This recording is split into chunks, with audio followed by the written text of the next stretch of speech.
أعوذ بالله من الشيطان الرجيم بسم الله الرحمن الرحيم والصلاة والسلام على أشرف الأنبياء والمرسلين سيدنا ومولانا محمد صلى الله عليه وآله وصحبه وسلم وعلى آله وأصحابه الميامين المنتجبين ومن تبعهم بالإحسان إلى يوم الدين.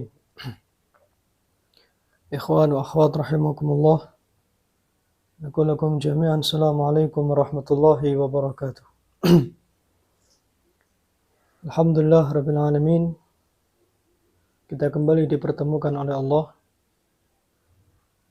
dalam kajian-kajian membahas berkenaan dengan ibadah kepada Allah Subhanahu wa Ta'ala, mendekatkan diri kepada Allah Subhanahu wa Ta'ala melalui ayat-ayat suci Al-Quran serta melalui ahadis daripada Rasulullah sallallahu alaihi wa alihi wasallam. Akhwan akhwat rahimakumullah, sebagaimana kita telah mengetahui bahwasanya Allah Subhanahu wa Ta'ala telah mengajak kita sebagai hamba-hambanya, terkhusus bagi umat Islam, untuk senantiasa memperbanyak beramal di jalan Allah Subhanahu wa Ta'ala, untuk senantiasa memperbanyak bekal untuk kita kelak menghadap Allah Subhanahu wa Ta'ala. Dan bekal ini hanya kita raih, hanya kita mampu dapatkan di saat kita berada di dunia ini.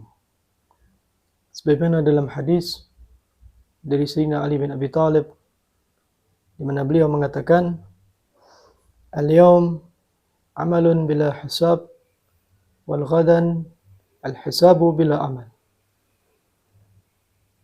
Hari ini adalah amal tanpa adanya hisab, dan kelak hisab tanpa adanya amal perbuatan. Oleh sebab itu, Allah Subhanahu wa Ta'ala di dalam beberapa ayat suci Al-Quran menerangkan, mengajak atau menganjurkan umat manusia, menganjurkan hamba-hambanya untuk senantiasa beramal di jalan Allah Subhanahu wa Ta'ala. Tujuannya untuk memperbanyak bekal kita ketika kelak berjumpa dengan Allah Subhanahu wa Ta'ala. Sebagaimana yang telah disampaikan oleh Allah Subhanahu wa Ta'ala dalam surat An-Nahl ayat ke-97, di mana Allah berfirman, A'udzu billahi minasyaitonir rajim, Bismillahirrahmanirrahim. Man 'amila salihan min dzakarin aw untha wa huwa mu'minun fala nuhyiyannahu hayatan thayyibatan wa lanajziyannahum ajrahum bi ahsani ma kanu ya'malun. Allah Subhanahu wa Ta'ala berfirman, barang siapa yang mengerjakan amal saleh, baik laki-laki maupun perempuan, dalam keadaan beriman kepada Allah Subhanahu wa Ta'ala, maka sesungguhnya akan kami berikan kepadanya kehidupan yang baik, dan sesungguhnya akan kami beri balasan kepada mereka dengan pahala yang lebih baik dari apa yang telah mereka kerjakan. Poin yang pertama yang harus kita renungkan dalam ayat ini, yaitu berkenaan dengan amal yang dikerjakan dengan keimanan kepada Allah Subhanahu wa Ta'ala. Tentunya di saat kita beramal, di saat kita melakukan perbuatan-perbuatan baik, melakukan amal-amal saleh, maka haruslah dibarengi dengan keimanan kepada Allah Subhanahu wa Ta'ala. Yakni perbuatan yang mereka kerjakan haruslah sesuai dengan apa yang telah diinginkan oleh Allah Subhanahu wa Ta'ala. Amal yang mereka kerjakan hendaklah amal-amal yang mendatangkan keridhaan Allah Subhanahu wa Ta'ala. Dan mereka meyakini bahwasanya amal yang mereka kerjakan ini adalah amal yang kelak akan dimintai pertanggungjawaban oleh Allah Subhanahu wa Ta'ala dan akan diberikan balasan oleh Allah Subhanahu wa Ta'ala. Ini sebagai bentuk keimanan kita kepada Allah Subhanahu wa Ta'ala.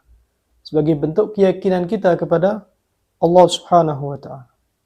Yang kedua, amal yang kita kerjakan, yaitu di jalan Allah Subhanahu wa Ta'ala, hendaklah dibarengi dengan nilai-nilai yang baik, dengan sikap yang baik, dengan penuh keikhlasan, dengan penuh kerelaan. Tidak ada niat yang lain kecuali niat untuk mendatangkan keridhaan Allah Subhanahu wa Ta'ala. Ini adalah amal yang dibarengi dengan keimanan kepada Allah Subhanahu wa Ta'ala. Maka yang kita dapatkan dari semua itu, Allah Subhanahu wa Ta'ala mengatakan, maka sesungguhnya akan kami berikan kepadanya kehidupan yang baik. Kehidupan yang baik bisa berupa dengan ketenangan batinnya, dengan kelanggengan rumah tangganya, dengan dipermudahkan oleh Allah segala urusannya dalam hal rezekinya, dalam hal pekerjaannya, dalam hal yang lain yang ada dalam kehidupan sehari-hari mereka. Ini semua akan mereka dapatkan ketika mereka melakukan amal-amal yang baik di jalan Allah Subhanahu wa Ta'ala. Mereka beramal soleh di jalan Allah Subhanahu wa Ta'ala. Dan tentunya Allah akan berikan balasan berupa pahala yang sangat baik dari apa yang telah mereka kerjakan. Di poin terakhir ini kita bisa melihat bahwasanya setiap amal baik yang kita lakukan, amal soleh yang kita lakukan, tanpa kita mengharapkan pahala kepada Allah, Allah pasti akan memberikan pahalanya. Tanpa kita mengharapkan balasan dari Allah, Allah pasti akan memberikan balasan yang bahkan jauh lebih baik dari apa yang mereka kerjakan. Sebaliknya, ketika mereka juga melakukan perbuatan buruk, maka keburukan itu pun juga akan memberikan, perbuatan buruk itu pun akan mendatangkan balasan dari Allah Subhanahu wa Ta'ala. Di mana Allah mengatakan, Bismillahirrahmanirrahim, in ahsantum li anfusikum wa la in asa'tum falaha. Di saat mereka melakukan perbuatan baik, jika kalian melakukan perbuatan baik, maka kebaikan itu akan kembali kepada diri kalian sendiri. Dan sebaliknya, jika kalian melakukan sebuah keburukan, maka keburukan itu pun akan kembali kepada diri kita sendiri. Ini adalah sebab akibat dari amal yang kita kerjakan di jalan Allah Subhanahu wa Ta'ala. Dan ini juga merupakan sebuah anjuran dari Allah agar kita senantiasa beramal soleh di jalan Allah Subhanahu wa Ta'ala. Sebab amal inilah yang akan mendatangkan kehidupan yang lebih baik dalam kehidupan kita. Oleh karena itu, jika kita menginginkan kehidupan kita menjadi jauh lebih baik, rezeki kita ditambah oleh Allah, ketenangan hati kita, ketentraman, kenyamanan, ini semua akan kita dapatkan hanya dengan melakukan amal soleh di jalan Allah Subhanahu wa Ta'ala.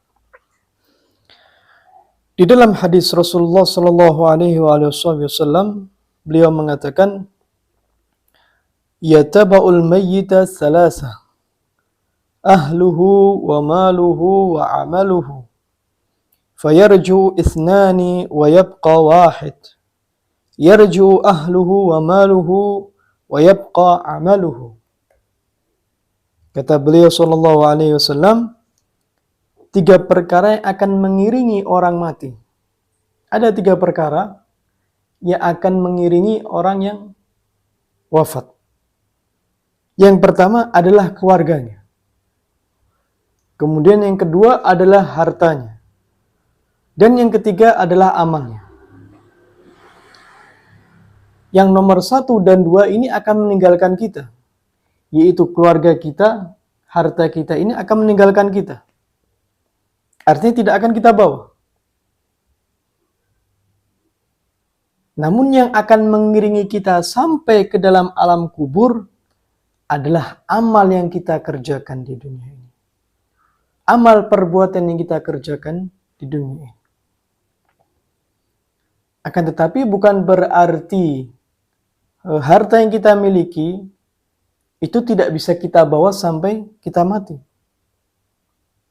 Harta ini bisa kita bawa sampai kita mati jika kita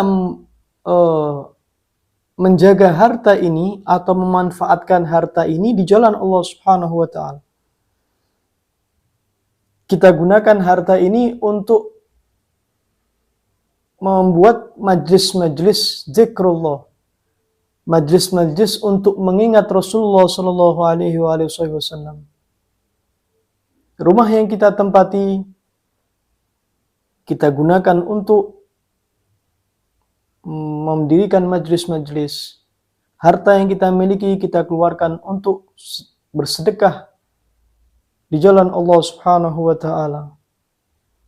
Maka harta semacam ini akan ikut kepada kita. Itu berupa pahala yang telah dijanjikan oleh Allah Subhanahu wa taala. Kemudian yang ketiga yang disabdakan oleh beliau bahwasanya kelak yang akan mengiringi kita, yang akan mendampingi kita di saat kita wafat dan di saat kita berada di alam kubur adalah amal perbuatan kita. Amal lah yang akan menjadi teman kita di alam kubur. Jika amal kita sedikit atau bahkan tidak memiliki amal yang baik semasa hidup kita, maka kita akan menjadi orang yang asing dalam alam kubur. Tidak ada cahaya Allah Subhanahu wa taala. Yang akan menerangi kubur kita kelak adalah amal perbuatan kita. Yang akan menerangi kubur kita kelak adalah amal soleh yang kita kerjakan semasa hidup kita di jalan Allah Subhanahu wa taala. Kemudian dalam hadis selanjutnya di mana Sayyidina Ali bin Abi Thalib alaihi salam beliau mengatakan, la takun mimman yarji'ul akhirah bighairi amal, yuhibbus salihin wa la ya'malu amalahum, wa yughbidul mudnibin wa huwa ahaduhum, yakhafu ala ghairihi bi adna min dhanbih, wa yarju li nafsihi bi aktsari min amalih, yuqassiru idha amila wa yubalighu idha sa'ala, fahuwa bil qawli mudil wa minal amali muqil. Sayyidina Ali bin Abi Thalib, pintu gerbang kota ilmu Rasulullah sallallahu alaihi wasallam, beliau mengatakan tidak akan terjadi seseorang yang mengharapkan akhirat dengan tanpa adanya amal perbuatan. Sering kita mendengar orang merindukan surga. Ingin ditempatkan dalam surganya Allah Subhanahu wa taala, dalam doanya, dalam harapannya. Selalu berdoa agar dimasukkan ke dalam surga Allah. Mengharap berada dalam surganya Allah Subhanahu wa taala. Mengharapkan kebaikan kelak di akhirat.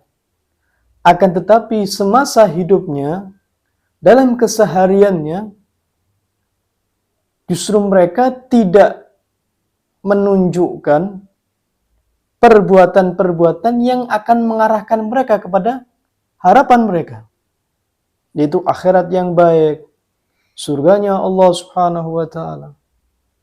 Namun justru kehidupan mereka mengajak mereka ke dalam nerakanya Allah Subhanahu wa taala, bergelimang dosa, bermaksiat kepada Allah Subhanahu wa taala. Tidak memiliki kedekatan kepada Allah Subhanahu wa taala.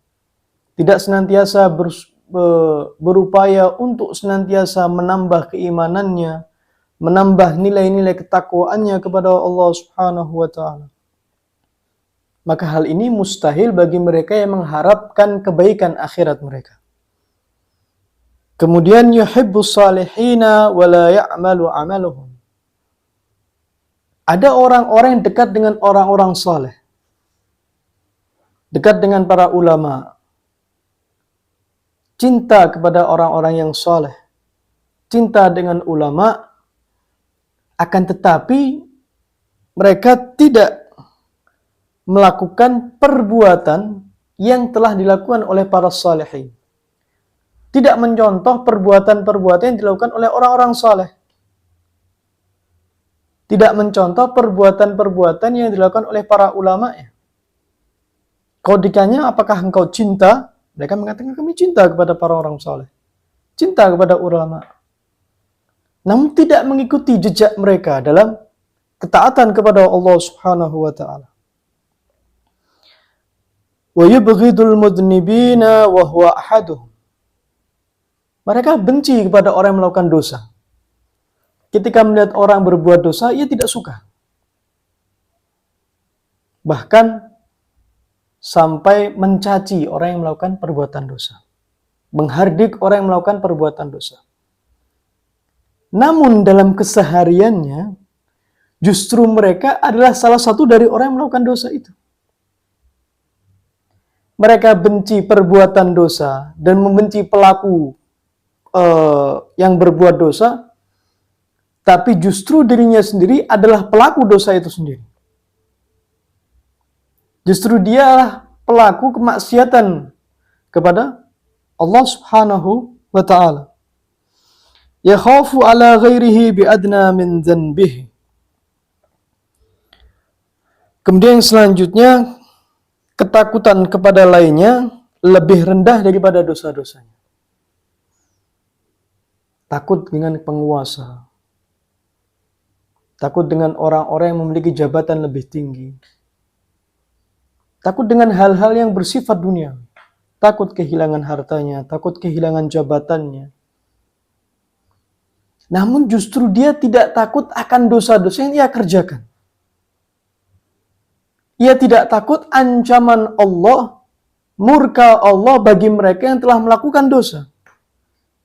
Bagi mereka yang telah bermaksiat kepada Allah Subhanahu wa taala, dalam hal ini mereka tidak memiliki ketakutan.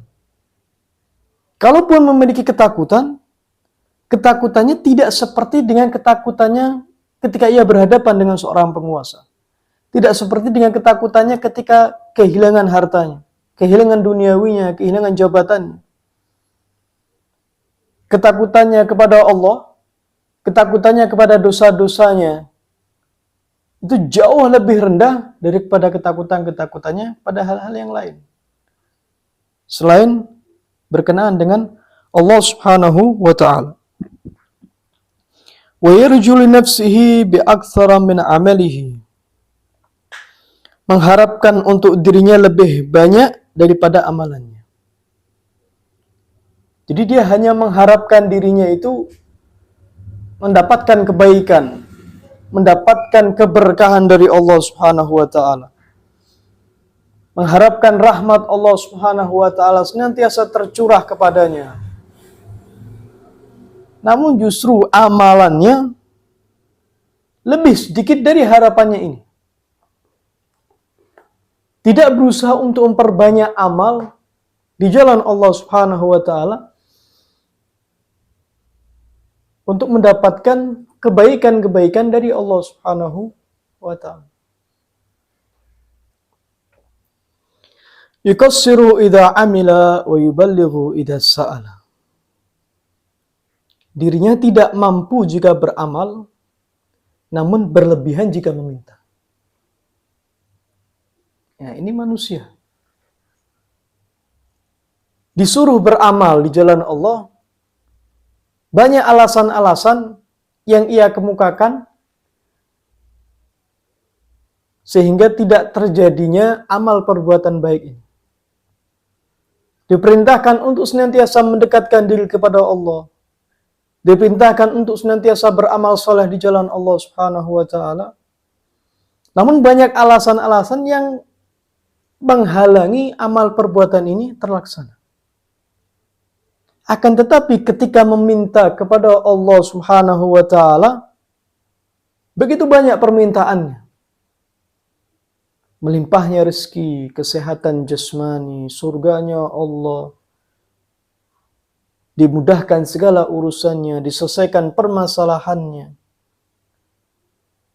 Namun di saat diperintahkan oleh Allah untuk taat, diperintahkan oleh Allah untuk beramal saleh, mereka banyak alasan-alasan sehingga terhalanginya untuk melakukan sebuah perbuatan baik di jalan Allah Subhanahu wa taala.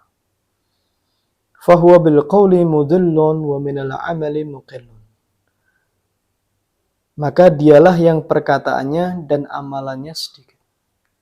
Orang-orang semacam ini adalah orang-orang yang tidak memiliki amal. Orang-orang semacam ini hanyalah orang-orang yang hanya berangan-angan. Memiliki angan-angan yang besar, memiliki mimpi yang begitu besar, memiliki harapan yang begitu besar kepada Allah Subhanahu wa taala, tapi tidak memiliki amal-amal yang mengajaknya untuk tercapainya semua harapannya. Tidak memiliki amalan yang akan mendatangkan kebaikan-kebaikan ini seperti yang dirinya harapkan dari Allah Subhanahu wa taala. Nah, ikhwanu akhwat rahimakumullah.